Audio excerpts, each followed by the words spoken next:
24th of Guru Poornima meditation program.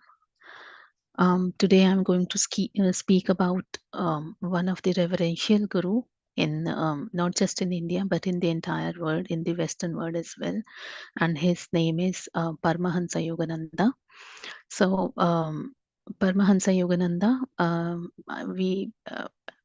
we all know that he has written a great book, autobiography of a yogi, and this book has till date remained the most influential and most inspiring book in lives of spiritual seekers. So anyone who is seeking truth or who is on this spiritual path, this book, when somebody reads this book really brings a lot of change, a lot of transformation into their life, and also inspires them to pursue the spiritual path. So this book was also already prophesied by his great guru, Maharshi Lahari Mahashaya.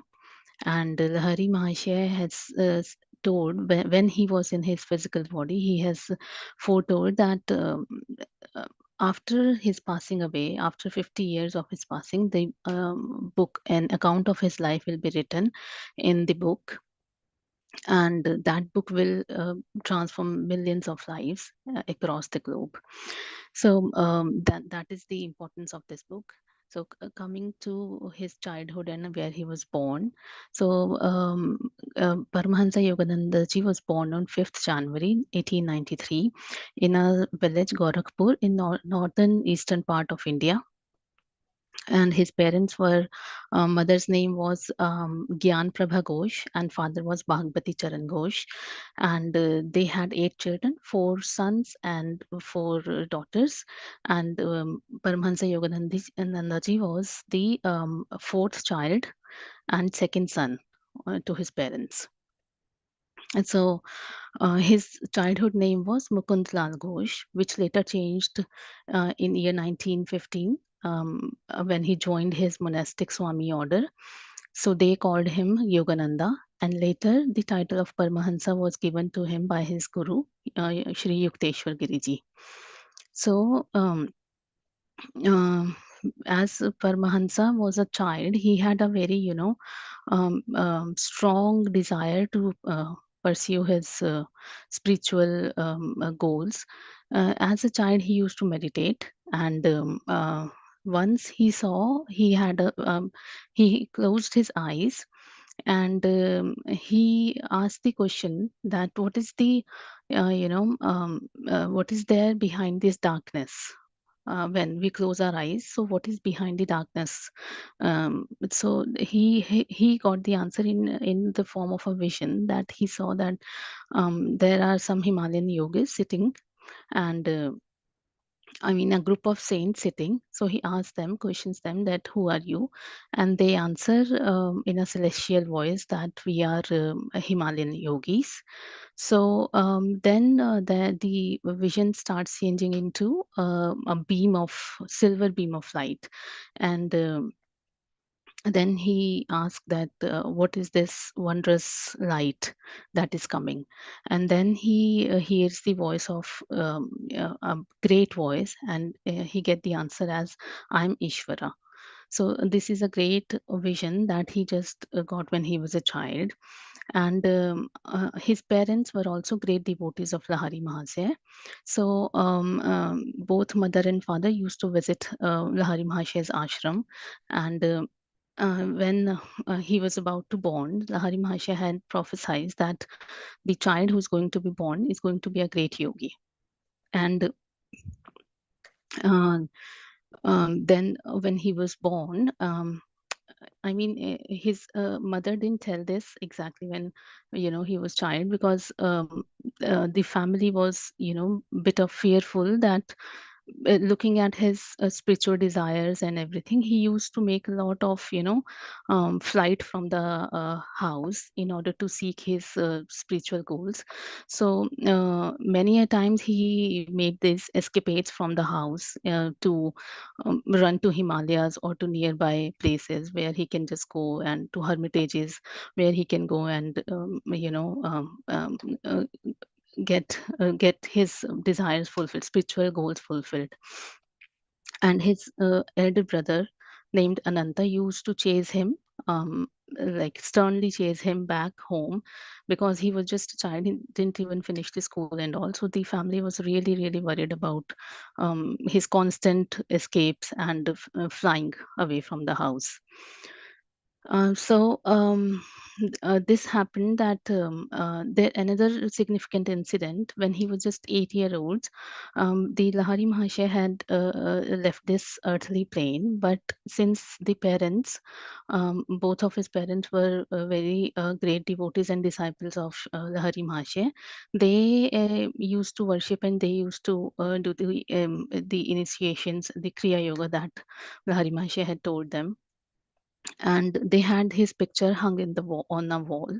And once upon, what happened that he was badly stricken by deadly disease, cholera, and doctors could do nothing about it. And he was just 8 years old, so he becoming very weak, losing the strength. So his mother became very, very worried, and she just told to Paramahamsa Yogananda ji that you just close your eyes, because he was too feeble even to lift his hands in, terms of salutations to his guru. So she advised him that you just close your eyes and mentally bow down to him and pray to him, and only he is the one who can help you now. So then he followed his mother's instructions, and then as he deeply prayed to his guru, great guru, they saw that the room, entirely the room filled with divine light, and that light enveloped his entire body.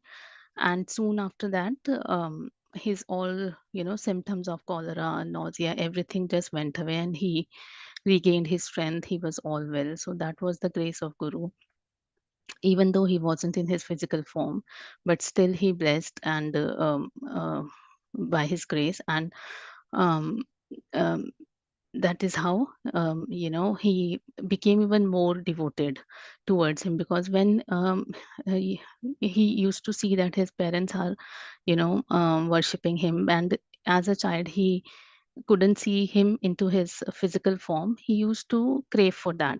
And when he saw this miracle happening, and then he understood that even if the guru is not in the physical form, they can always, they are like omniscient, and omnipresent, so they can still help.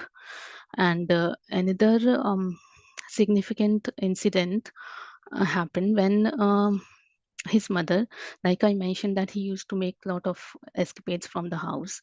So his brother was very much fearful of his, flights. So his mother, before she was passing away, she left a great deal of message for Paramahansa Yogananda ji, and she asked Ananta, who was the elder brother to him, that give this message, give my letters to Mukunda, Paramahansa Yogananda ji, after 1 year.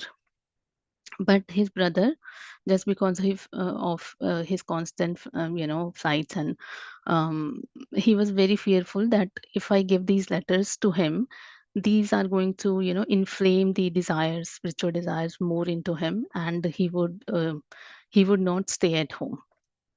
And so then, but after all, he had to deliver. So after like 14 months of time, he once called him and said that my our mother has has written letters for you, because when Paramahansa Yogananda ji's mother passed away, he wasn't physically present there. Um, his father had, the nature of job was such that he was traveling. So at that time, Yogananda ji was with his father, and his mother was in Calcutta. So he couldn't come on time to meet. So his mother left some letters for Yogananda ji, and she said that the letter should be given after 1 year of her passing. And then when his elder brother gave the letters, he was very very happy to receive, because he was very much attached to his mother. So when he lost his mother, he was like grief stricken. And then when he saw that there is some message coming, so there were two letters. One letter was in which his mother has said that about the prophecy, their guru, Lahari Mahashya, that made that the child to be born is going to be a great yogi. And as Paramahamsa Yogananda ji was already following his spiritual goals, he had that calling inside. And when he read this letter, and the message coming directly from the guru, he became very much happy, deeply joyful. He felt deep joy that the calling that he was getting is getting affirmed by the his great guru.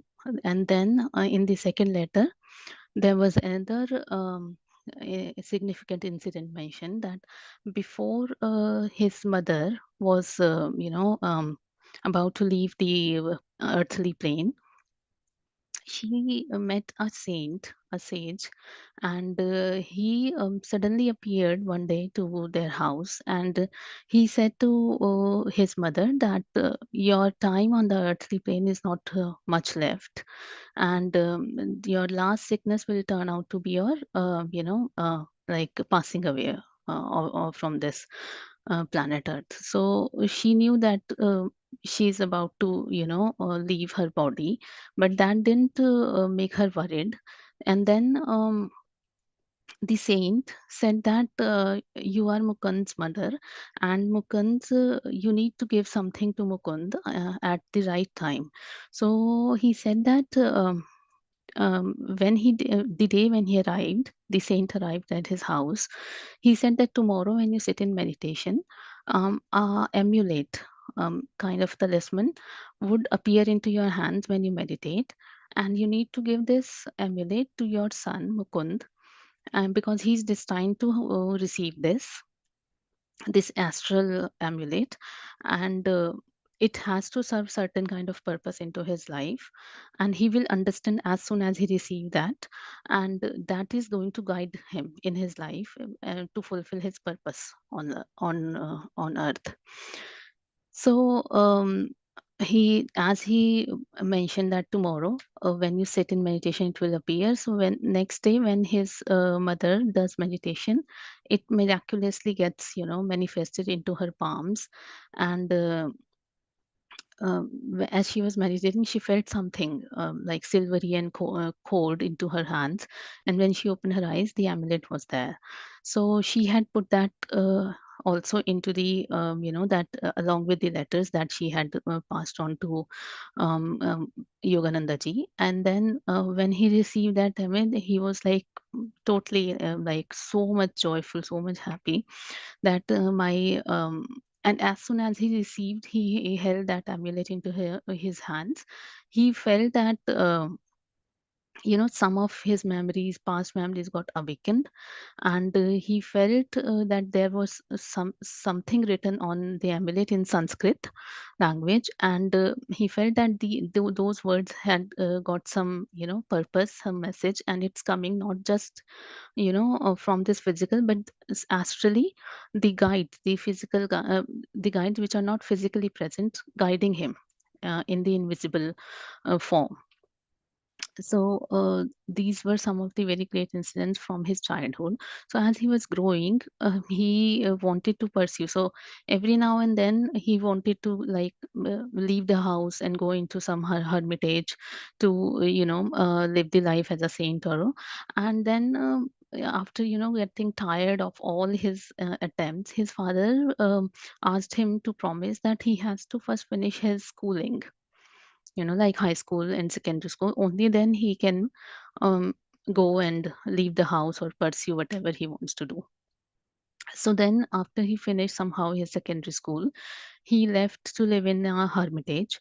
And then, but when he left the house and went to the hermitage, he thought that, the people in the hermitage would be very spiritual and following the path of meditation and all. But as he started living there, he didn't like their way of life because they were more, concerned about the worldly things. And uh, the day-to-day life matters and all, and they were not much giving importance on god realization, on spiritual things and all.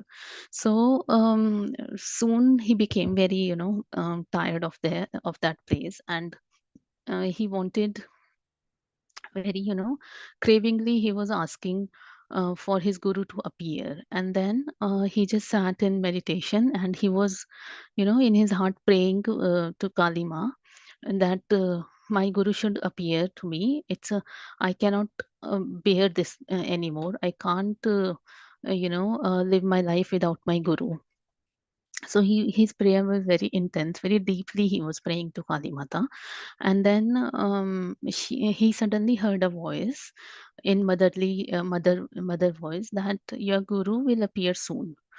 So it's the same day when he was walking, out of their hermitage, miraculously it happened, surprisingly, that he saw a man standing in a narrow lane. And then as he approached him, he saw the figure that he used to see in many of his dreams. So he knew that he is my guru. And then they met, and both of them were very happy seeing each other. And after they had a brief short conversation there. And Yukteswar Giriji told him to come to his ashram in Sirampur. And then from there he would start his formal training. And he also mentioned that you have to undergo strict and disciplined training when you come to my ashram. So after this incident, he came he returned home, and then he took permission from his father to go to his ashram. And then when he went to his ashram, there also this happened that his guru said, Yukteswar Giri, that you have come, it's very good, but you need to pursue your university degree. So he was like, my father was after my school, and now my guru has started asking me to finish my university and all. So he said, no, you have a purpose. So that is why you have to finish your university degree, because you have to go to Western world, and these Western people would be very receptive to listen to a Indian ancient sage who is holding a university, who is holding a bachelor degree. So it's very important for you to complete your university degree, take a degree. And then he said that you can continue your studies and you can keep coming to my ashram also. So this used to happen, that he would attend his university lessons and he would also serve in the ashram and take lessons from his guru. And then so his life, he stayed in his ashram, in Yukteswar Giri's ashram, for nearly like 10 years. And there he had a very strict disciplined life. And he underwent some strict tests also that his guru used to put him through. And so this was all about his life. And then after completion of his order, he got the cosmic consciousness experiences and all. So when he felt, Yukteswar Giriji felt that he's ready to be sent on the next purpose of his life. So he instructed him to in 1920, he instructed him to go and spread the message of science of yoga into the entire world, the Western people also. He said that even the West is waiting to receive the knowledge, and you must go and spread this knowledge, which is not just ours, but it is coming from the ancient sages. So when he was preparing to leave, he also had a vision, not the vision, but he also had a surprise visit from Mahavatar Babaji. And he further affirmed that he has to go to West, and he has to spread this knowledge of the science of yoga and Kriya Yoga into the Western world.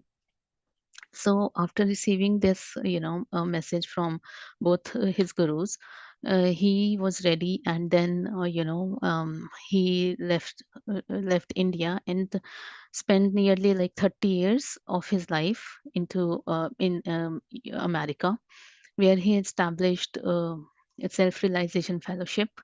And through that has become his main headquarters of disseminating these teachings. And in India there is another association called as Yogada Society. So through both these organizations he's spreading, I mean, the message is still getting spread into the entire world of science of yoga and Kriya Yoga. So, some of the teachings, the basic foundation of his teaching is also the eightfold path of Patanjali Yoga, which are like Yam, Niyam, Pranayam, Pratyahar. So basically, these are the eightfold path. Then Dharana, Dhyan, Samadhi. So. Yum niyams are just simply the basis, the what you should do and what you shouldn't do on the when somebody is on the spiritual path. Then asana is simply the posture, and then pranayam is basically doing the technique, the kriya, you can say, or the anapanasati meditation that we do in our PSSM. So basically, it is the what he has taught is that conscious controlling the life force. So basically as we are inhaling and exhaling, um, we are taking in the life force. The life force is not just the breath, but it also contains the intelligence. It is intelligent cosmic energy that we inhale, and that is creative, intelligent energy. So that is responsible for all the functions that are happening inside us without our any interference, like heart, vital other vital organs such as like liver, stomach. So they are all involved into doing a certain kind of function into our body, like digestion, excretion, respiration. Everything is happening without our any interference, and everything is happening very smoothly. So this is all happening because of the pranic or life force that we inhale. So pranayam is basically controlling that life force. So for the normal functioning in this world, it is enough that life force is doing its own work. But if you want to have higher perceptions, higher states of consciousness, so you need to get involved into certain kind of conscious techniques where you can redirect this life force into your certain spinal centers or brain centers, through which the higher states of consciousness can be achieved. So this is what he taught. And then pratyahar is like basically the interiorization of the mind. So when these techniques, for example, when we do anapanasati meditation, so when we are consciously keeping our attention on our breath, this is what happens, that our mind becomes empty. That's the science behind the meditation. So when this mind becomes empty, we become capable of receiving lots of cosmic energy. And then the next step is dharana. Dharana means having constant focus on something, on one thing. It's like breath, or maybe you can say god, or universe, or whatever. And then the meditation happens. So like wise sages used to say that meditation, you don't do meditation, but actually it happens. So it is a state that you go into. So that is why when all of these steps, which are like three steps to meditation, when all of these are followed um, you know um, uh, consciously, then you naturally enter into the state of deep meditation. And then when deep meditation happens, the samadhi happens naturally. So these are basically the main teachings, main foundation of any any technique or teaching that we follow. So and then another important significant teaching that he said, that um, basically when somebody is on this path, what happens is we start expecting, a lot of profound experience, spiritual experience to happen into our life. For example, if somebody is doing meditation, they would think that maybe the god would appear. We have many fancies about this thing, that it will happen in some awe-inspiring blazing light, or some kind of miraculously something will manifest, or miracle would happen. So he said that these are the errors that um, any seeker on this path normally happens, because when you are expecting and this is not happening, you are become discouraged to follow the path. So there are he said that there are very subtle signs that God responds to every devotional call. Every call that the seeker is making, God is always responding, but these are very subtle signs he gives. And because we are more attached towards the more miracles or something like, we tend to ignore these subtle signs that the God is giving. So he said that God manifests himself into 10 forms. And if any seeker experiences that, that means he should be very satisfied that God has, appeared, or God has, you would feel the presence of God in these 10 forms. So these are like a vibration, sound, light, or, maybe a feeling of unconditional love, bliss, wisdom. If you are feeling some intelligence, wisdom is flowing through you. So these are kind of, or a sudden bliss, or anything, even a peace. If you are sitting in meditation and inside you, you feel calmness, peace, these are all signs that God is responding to your practice, to your efforts that you are putting in. So he says that his message is that one should constantly and very sincerely pursue the um, God's path, God's realization, or in search. He should very much crave for to find God, to search Almighty. And then once you have that sincere hunger for God, this will be responded. So even like Patri sir, and in our PSSM, we say that the most successful, the most first sign of successful meditation is, you see, you don't transform the world, but you see the transformation within yourself. So that is the first sign of knowing that you are following the path correctly. So he also said that yoga is not the science of meditation, but actually it is the science of self transformation. So these are the great teachings which are so much in um, so much aligned with the teachings that we share in PSSM also. So when we read different books, y- PSSM is one platform where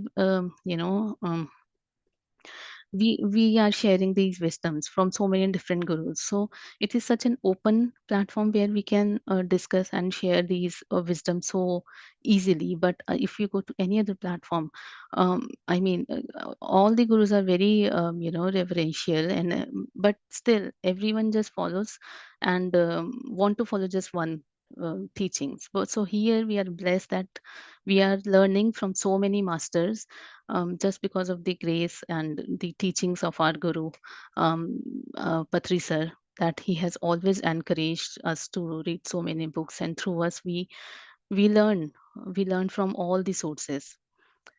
So this was all about today's meditation session. If you have any questions, or you want to ask any doubts, or you want to ask something related to his life, or um, uh, we can spend some time, like 5 minutes right away, and then after that we'll go into meditation. And if there are no more questions, then we'll right away go into meditation. So we'll wait for a few minutes, and then we jump to meditation. If you have questions, please raise your hands and then you can unmute yourself also. Ekta? Yeah. Yeah, you play music, right? Yeah. Yeah. Okay. Let's go into meditation then.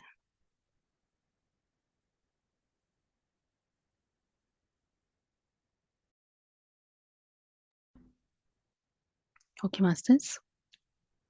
Take meditative posture. Please cross your legs, clasp your hands, fingers into fingers. And gently close your eyes.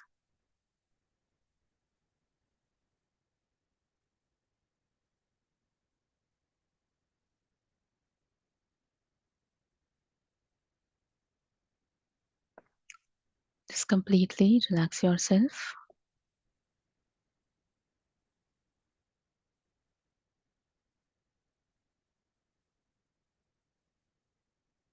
Be still.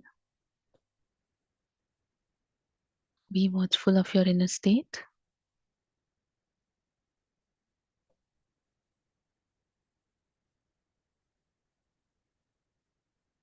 Be restful.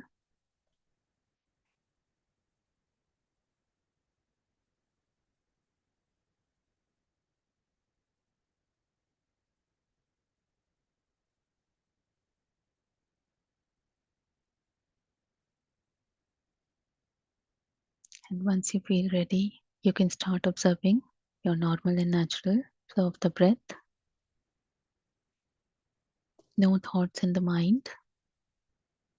The focus should be on your breath.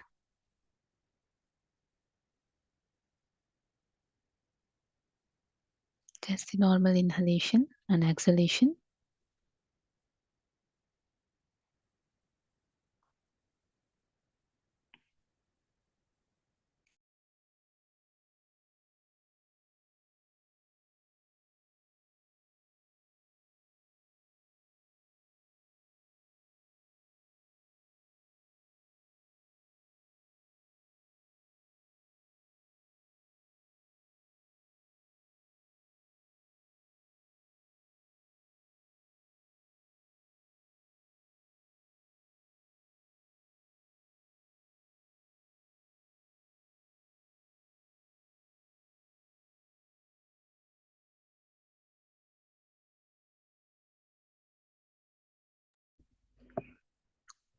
Just be with your breath.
Please be with your breath.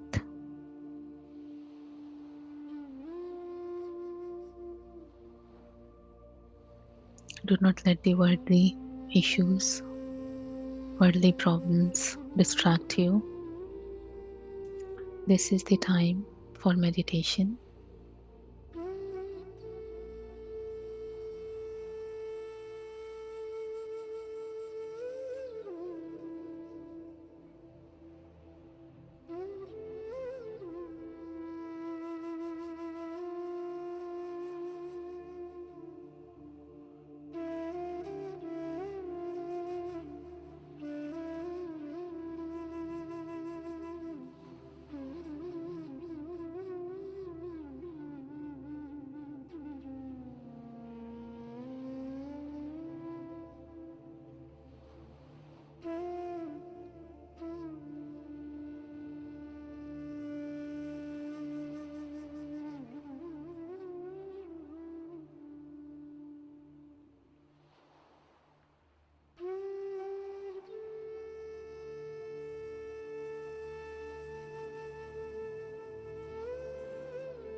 Be mindful of your thoughts and be watchful of your breath.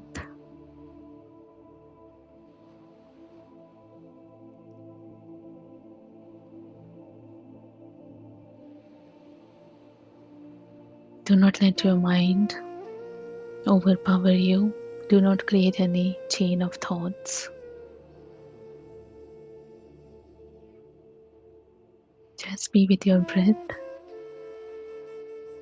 Simple, soft, and natural breath.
Task in hand is just to be with your breath.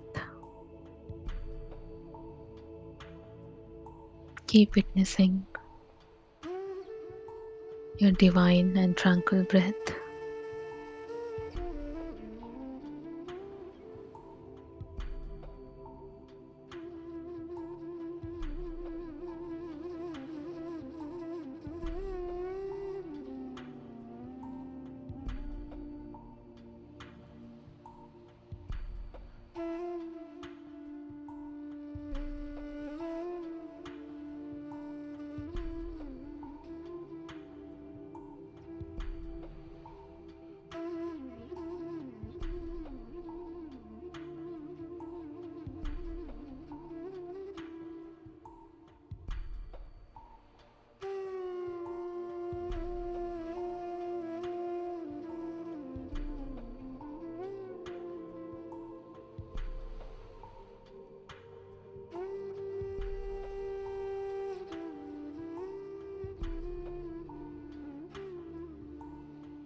Just keep building group energies. We are doing wonderful meditation.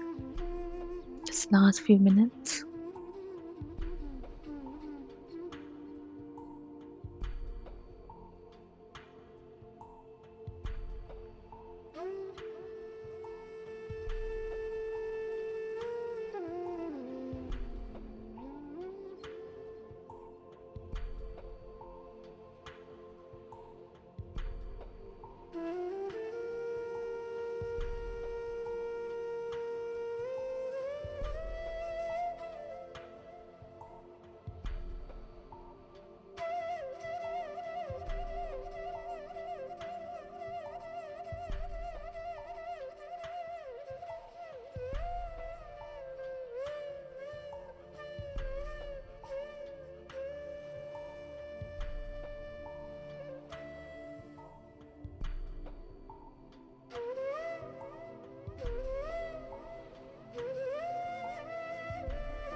Let's pray for the well-being of all the beings in this universe. May everyone remain safe, protected, happy and healthy. May there be love, light and peace on the entire universe. Om Shanti, Om Shanti, Om Shanti. Let's collectively hold a space of gratitude towards all our spiritual gurus, higher divine astral masters, angels and archangels who are constantly keeping a watch over us and guiding us in our journey of meditation and spirituality. Thank you, thank you, thank you. Master, slowly and gently bring your awareness back to your physical surroundings. And once you feel ready, please keep your hands on your eyes for 5 seconds. 5, 4, 3, 2, 1, 0. You can now remove your hands and open your eyes. Thank you, Masters, for joining and connecting with us. I hope you enjoyed today's meditation session. If you want to speak or share any experience, any feedback, please raise your hands, unmute yourself.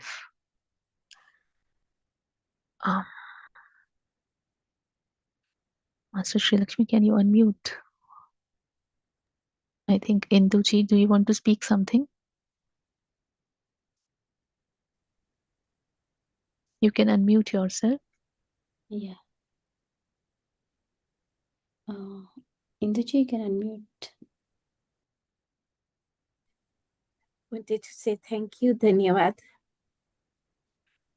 Thank you.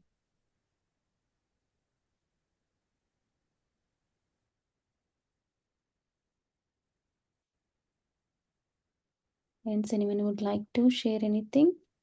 Thank you, Laksha ji.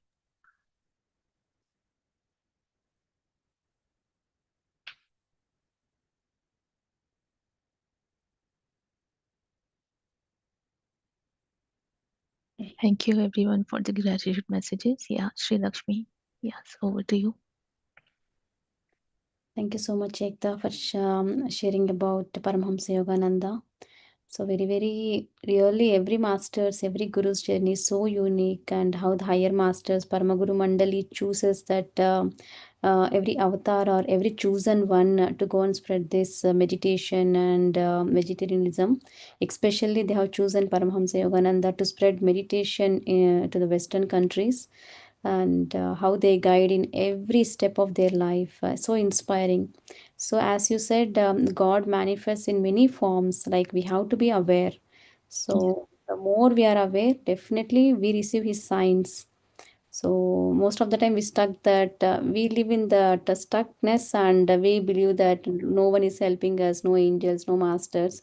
But when we have that openness, definitely they are there with us, always guiding us every second, every moment. Yeah, So much. definitely. Yeah. Thanks a lot. We have to understand the subtle response, subtle indications coming Yeah. from higher masters, because universe always speak in subtle language. It's the voice is very subtle, very gentle. So when we meditate, we become that sensitive to receive, become very receptive to receive, to understand that language. So that is why meditation is very important, because it the connection deepens, and then we start receiving, we become more receptive to understand and Mm. receive the messages. And good We to know. become sensitive. Yeah, sorry, go ahead. And sorry, good to know that the foundation teachings of Paramahamsa Yogananda is of Patanjali's Yeah. and wonderful to know that also. Yeah, great, great sharings. Thank you so much. Okay, thank you everyone. Thank you, Sri Lakshmi. Thank you. Okay, friends, let's all connect in tomorrow's session. Okay, bye everyone. Good night.